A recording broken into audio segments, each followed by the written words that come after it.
Hey everybody, this is Paul with Green Chutes podcast, and with me, as usual, is my great host Walt.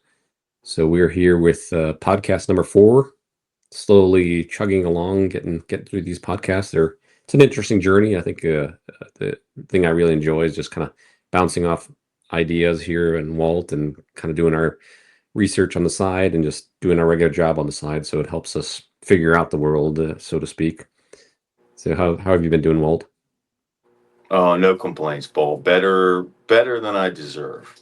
So doing well, enjoying the sun this weekend and doing some stuff outside. So had a raccoon, a bit of a raccoon issue out here. So we set a trap and Oh yeah. hopefully we'll catch him. Um, but Where's yeah, it? Where's sir. it? Yeah, Where's it getting into? he's back in the red barn, and our dogs found him, and he was Okay. hiding behind something. So we shut everything and kind of put a trap out for him, and we're keeping the animals away.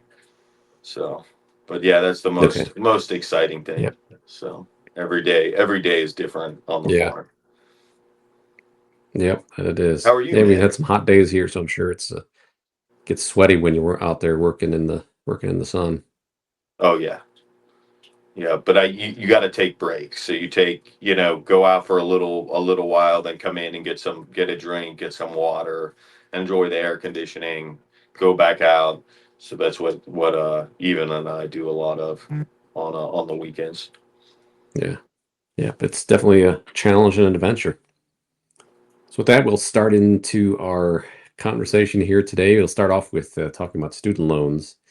I'm going to see here. I'm going to share my screen, but as I'm sharing my screen, just basically the student loans, the default rates are jumping up. I mean, in the past, we hit due to COVID, we could see there was a lot of people weren't required to pay the loans, which was, that was a nice thing for them.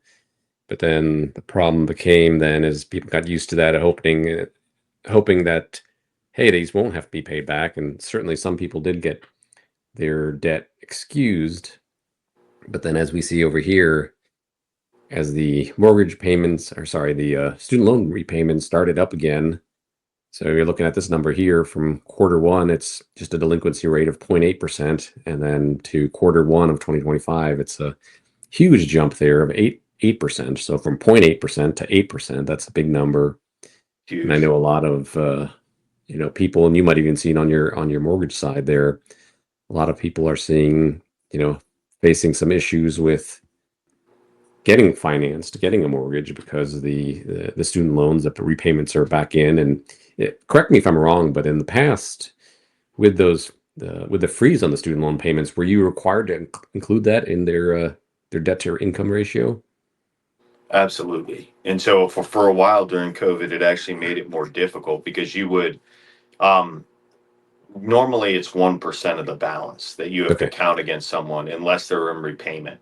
Now, if they were in an income-based repayment plan, which is what I always advise people, is to look into income-based repayment plans. Don't allow it to hurt or impact your credit. Look into the deferred option. So my question about the 8% there is how many of those accounts have deferment left on them? So like it should be something where if somebody is missing payments for whatever reason, that deferment would automatically kick in and not destroy their credit, not impact their ability to buy a home for years into the future in a lot of cases. So yeah, the other point I want to make, I would bring up about that 8% number is I think it's kind of the public coming to the realization that pushing everybody toward an education, or especially a liberal education, is probably not the best thing. With AI doing what it is, we need more people in services. So I think there's a lot of frustration from people that they go out and they spend a lot of time to get a degree and get a law degree and do all these things, and they end up working for a firm, or they work, have their own company, and they have that added overlay, that added expense of student loans, and they look back and they think, well, if I'd have just learned about electricity, or done something like construction, I would have been, I would have been better off. So I think that's a big telling thing, is you can't just promise the moon to college graduates and not fully explain what these are and how they're going to be repaid. And the fact that they're immune from bankruptcy in the vast majority of cases. So they're definitely a problem, in the world. And as a mortgage person, we've definitely seen people that have, how did they get $120,000 in loans to do what they did? And you Yeah. really have to question, it's not the person's fault. When you meet them or talk to them, you have to understand, if once you go through the educational system, you're kind of told and fed, right? You're not really told about the cost, and what it's going to take in the years to get out of that cost. So I think there's a lot of frustration from young people that are pushed down this path, ultimately come to the realization that there were other, perhaps better options available, that didn't put them in debt so much. Yeah, I think one of the consequences of this low rate environment we've had for a number of years now is you really a lot of even businesses too, and a lot of these the college students, they were considering the return on investment. You're putting in, like you said, 100, to get a college degree versus, if you did something in, say, computer science, programming, computer engineering, even engineering, mechanical engineering, probably would definitely get a positive return on investment. But if you were doing some of the esoteric studies, not that there's anything wrong with that, but at the same time too, what's the demand for, say, a history major who doesn't have any other specialty in there, right? Understanding history is a great thing, but how many employers are actually hiring, a historian is a big key versus, if you did the engineering or you went even to the medical field. I mean, because of the aging population of boomers we have, I mean, there's a big demand for medicine, medical professionals. So there's that. It's so it's like you've mentioned too. I think the universities kind of got used to the easy money, and then the fact that the government was providing these student loans, and you separated the basically the student from the product and the money from the product. So the universities are producing the product. It's like, for them, it's almost like, hey, we've got an unlimited supply of students who want to study whatever, so we can focus on whatever. Versus, now I think if we get a couple problems with the student loans is, you can't discharge them into bankruptcy. The government, subsidizes them. They are the ones who collect them, in a sense, encouraging these loans. Whereas you tie them, in my opinion, if you tie those loans directly to universities, either make them fund them or partner with the banks to fund them, they're probably going to have to take a better look at, like, okay, yeah, we can fund you. You're going to be an electrical engineer. After a 4-year degree, you can make a decent living and you can pay back our loans, since it's going to be their responsibility versus, you want to study history or philosophy. What's your potential ROI on that? You might not be able to pay that loan back. And then, that'll definitely encourage universities, encourage students as well to look at everything a little deeper, a little closely, to kind of figure out, okay, does this make sense? Does this degree make sense? Absolutely. And I don't think they do any of that. I don't think they Yeah. look at any sort of return on investment.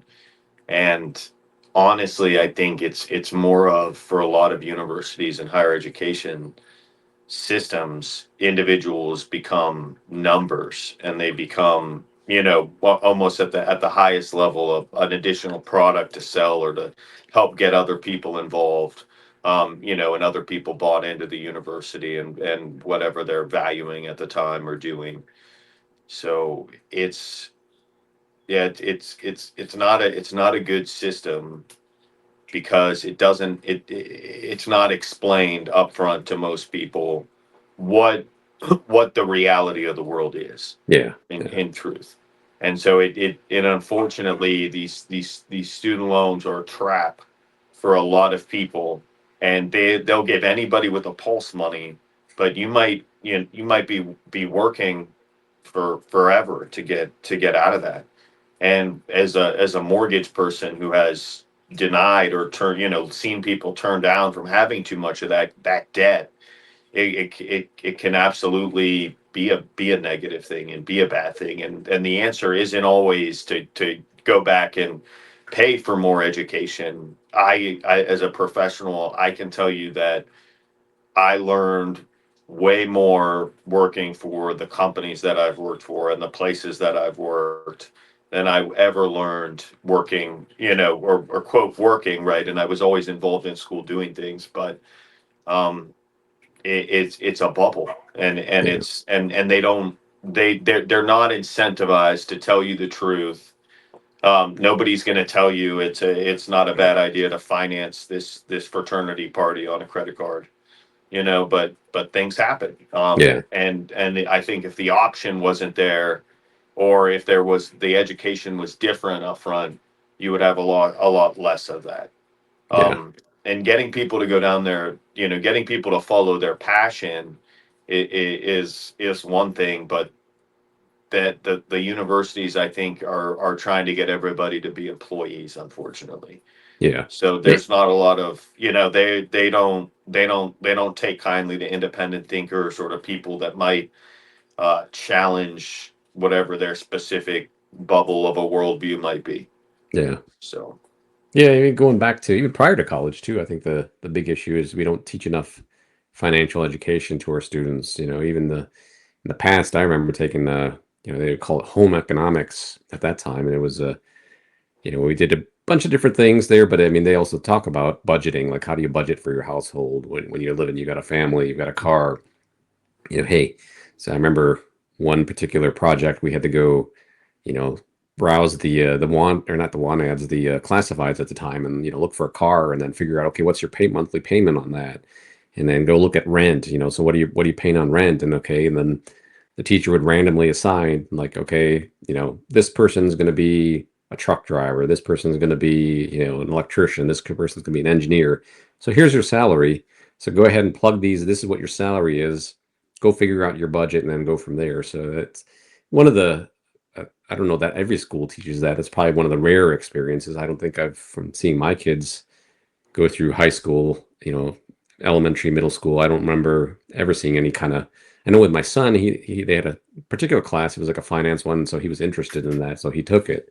But it was optional. It wasn't something that they forced. Or they require. I should say, shouldn't say force, but require every student to do it. Just because I think it's going to help a lot of people, especially when you're seeing things like on some of these student loans. I've seen some videos where they're still paying back on the interest. They're barely making a dent in the interest, and they wonder why their the principal hasn't gone down. I mean, you probably see that, understand that pretty well from a mortgage perspective. But if you're not paying any principal down on your balance, it's never going to go down. You're just paying interest. You could pay that for the rest of your life, and that debt's not going anywhere. So it's an unfortunate situation that a lot of these younger people have been facing these days. and it really is irresponsible, I think, to um right, because a lot of people don't see the bigger picture or realize it until it's too late, and they sign on the dotted line, and then they're trapped in paying this money back, right? When in a lot of circumstances, and maybe I'm ruthless when it comes to higher education, but the value wasn't delivered to them Yeah, for whatever reason. And I think, coming out of a person that went to a great business school, went to a great school, like you, Paul, we had a class like that, but it was an elective class in high school. But when you get into college and even business school, they want to keep the financial area as dark as possible, and as so people don't understand, and so they don't realize what's really going on.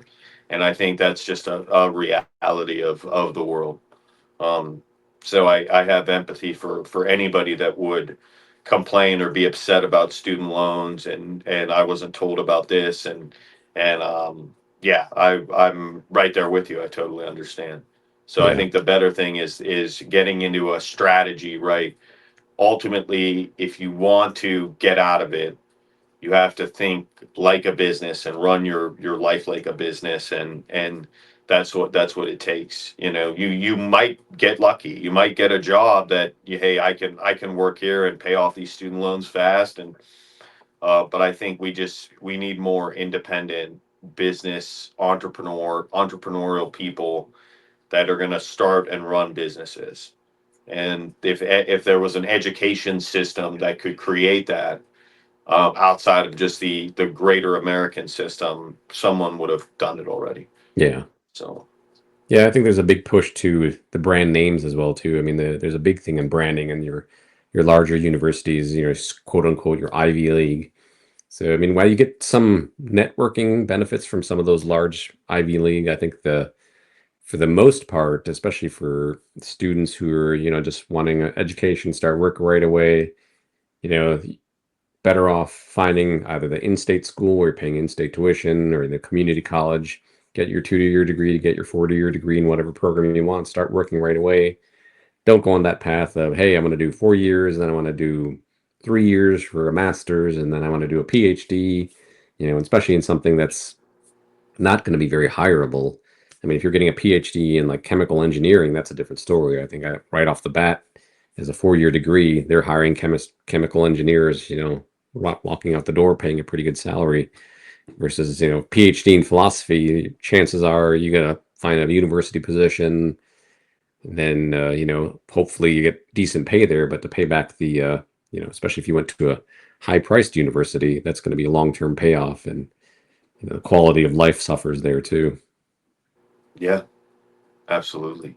And I think there's something to be said too that I remember taking a class in really compensation planning and how companies will survey and set up. All right, this is what we're paying this person from your C-suite down. This is how we're going to compensate to compete. We need a VP of marketing. We need customer service reps. We need salespeople. How do we structure ourselves so that we compete? And if you overeducate yourself without gaining experience. So if you Yeah, become, a PhD, but you've never worked in finance, but you're a finance PhD, you are going to be up against people. They have to pay you more often based on those compensation plans because you're educated more, but you don't bring the same understanding of the actual market or the actual business that someone, with less degrees. And yeah, oftentimes, those academic people end up reporting to those people that understand the business and understand the market because they're the ones that have preemptively moved and have strategized and have captured enough to where they can hire those kinds of people to help with certain problems. But I think, yeah, you don't want to overeducate yourself unless it's with experience that can't be replaced. And I think when you talk about college classes or any anything someone could learn at MIT or Harvard, I'm going to be able to find online. yeah, yeah. In the past, I think it was more common too that you could get away with just a 4-year degree. And then as you build your experience up, your knowledge level, your experience level, you would get into the equivalent. Okay, you had a master's or whatnot. They treat you that way. So you have those people who have a 4-year degree, then they did an extra 3 years just to get super educated. But like you said, without that experience there, they're still kind of struggling. And even in the cases too, especially in starting the IT, and then I've seen that in engineering in the past too, where they didn't even require a degree. If you knew what you were doing, they would bring you on. I've got a even these days it seems to be the case. I've got one of my son's friends. He's studying engineering, and he doesn't have a graduate degree. He hasn't graduated yet from his 4-year program, but he's still working full time for an engineering company during the summers because he knows what he's doing, and they're happy to have him there. And but he's still a couple years out before he gets a 4-year degree. But by the time he's done with his 4-year degree, he's already going to have a couple years experience there that he doesn't even need an advanced degree. They're going to treat him already as like this kid. He knows what he's doing. He's got a degree and got all the experience and knowledge that he's going to be a hot commodity compared to somebody who's just said, okay, I'm just going to put my nose to the grindstone and study for 7 years, and that'll get me the higher pay. Right. And I think unfortunately a lot of people are pushed to that route, or that idea. And we need to go back to a society and a civilization that, hey, actually, when you really look at it, that you want to be in business for yourself. You want to be able to position. So if you're going to gain knowledge, it's like the knowledge should be to make yourself more independent and less reliant on anybody, really, and anything, Yeah. if possible. I think that's how you make people stronger, and you make it so that society is more resilient. Um, Ultimately, you have to we can't continue to have a society in the long term that is promoting and emphasizing the wrong sorts of things. So I just think, regardless, and this coming from a business owner, coming from a person, that I would hire anybody if they're willing, right? If they're intelligent, they're willing to learn, they have the right attitude, they want to help people. That's a big part of it, is the helping other people part, because that's what makes the world better, and not more corrupt, and less fun. And I think student loans definitely make the world more corrupt, just because of how they're rolled out. They're not explained. Oh, here, young people, go get a master's degree, go get, whatever you need, whatever you want to sign up for. And there is no tough conversation on return on investment, because why would they? Yeah. Like the lender is thinking, well, hey, at the worst case, I have someone that's going to be paying me for the rest of their life. Best case, I make outrageous interest on this money. That's another question: who owns these companies, and what we're financing, as a society, by just paying these people to live off interest.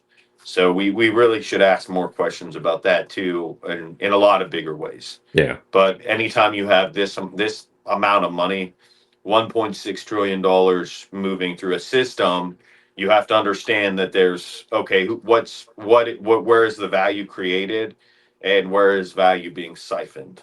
And Yeah. so I think I think it's very corrupt, unfortunately. Yeah. Yeah. The systems have become very unbalanced. It's not in the past where a lot of people, they talk about, hey, we even had a 16% interest rate on our mortgage. I mean, at that time, though, you could buy the house for like a third of what you can buy these days. And so that's a big deal. You can afford that higher interest rate on the mortgage when your overall house pricing is much lower.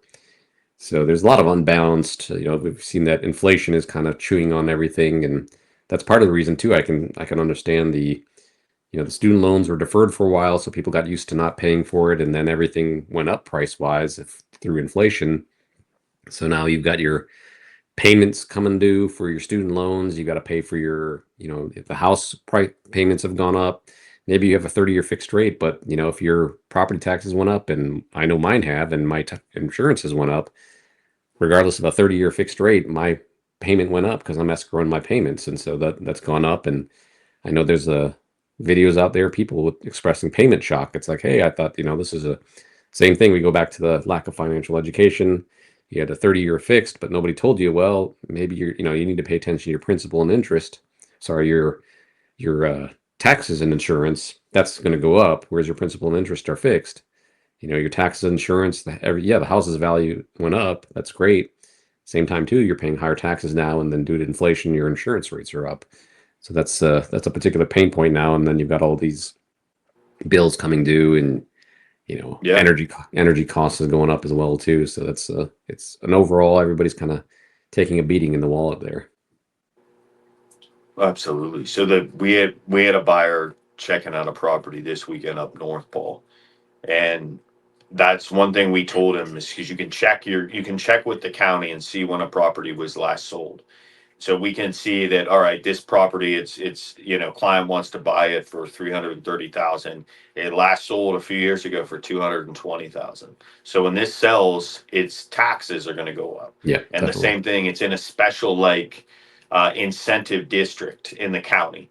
So the question that the client needs to ask, and we can kind of prompt the title company to get the answer for us or to look around, is what is this incentive, and is this still gonna is does this still hold, or is it something, ultimately that isn't gonna, is gonna impact you in the next few years, where your taxes are gonna go up. So it's very, and as when I was younger and when I was doing what I do now, and I didn't understand everything, and I still don't. We learn every day, but you come to see enough problems and enough tragic stories that you start to give, you start to able to maybe help people avoid things. Yeah. And so I would tell young people looking at putting themselves into student debt, you want to have a plan. So I don't think I had a plan to get out of college until I was like 3 years in.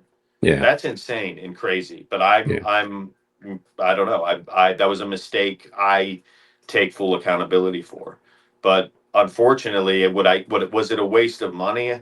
I say it's still an open question, because I could have gotten out of there. I met a lot of people, and that is one benefit of going to school and taking classes in person and seeing people, is making friends. Because when at the end of the day, when I weigh it all out, if it wasn't for those people that I went to college with, it would have been a total waste.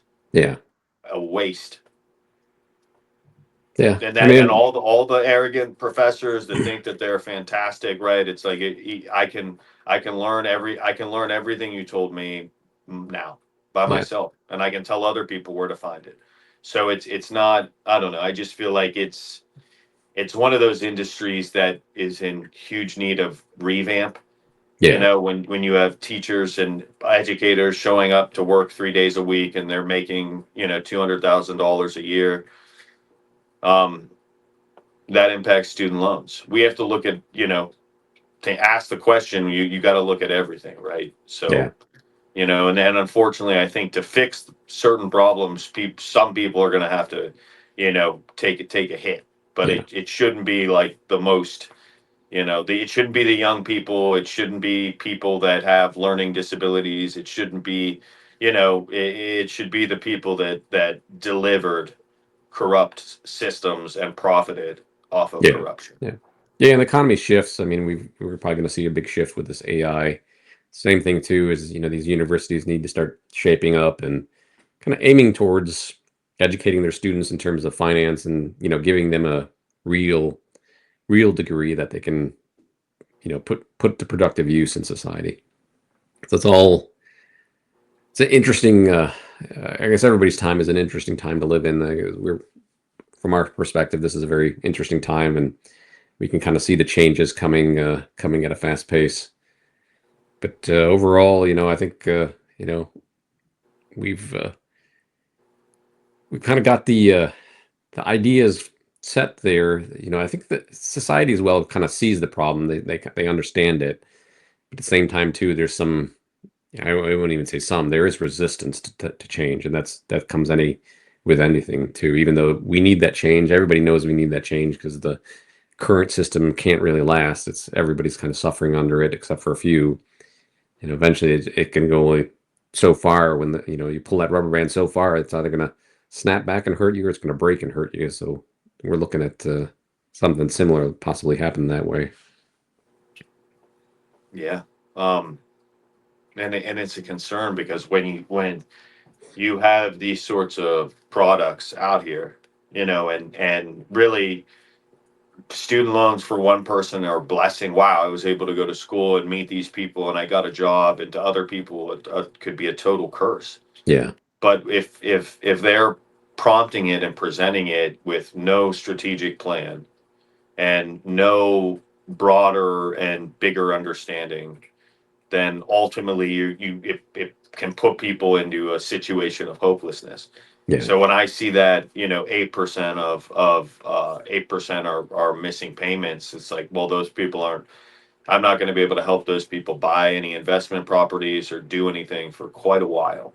Yeah. And that slows down your economic engine. That slows down a lot of things. And ultimately, it all comes from, yeah, I think financial irresponsibility, but not necessarily on the part of the consumers, more on the part of this massive system that wants to create, you know, employees for the Fortune 500s. Yeah. Yeah. So Yeah. I mean, there's still some things to look forward to. Definitely a lot of things that need work. So I mean, we'll keep on grinding. We'll keep on helping our customers and clients and doing the best we can for them. So on that, you can wrap it up for today. You got any final thoughts you want to share? I would just say when it comes to anybody struggling with student loans, you can negotiate an income based repayment plan. You could call them and see how much deferment or how much forbearance you have, and you have to set yourself up to where you have some sort of strategy to get out of it, because the interest rates are too high. And I personally still have some student loans. Life pops up, things happen, um, but I'm lucky because of I know what other people have had to deal with and have dealt with. A lot of people struggle with student loans.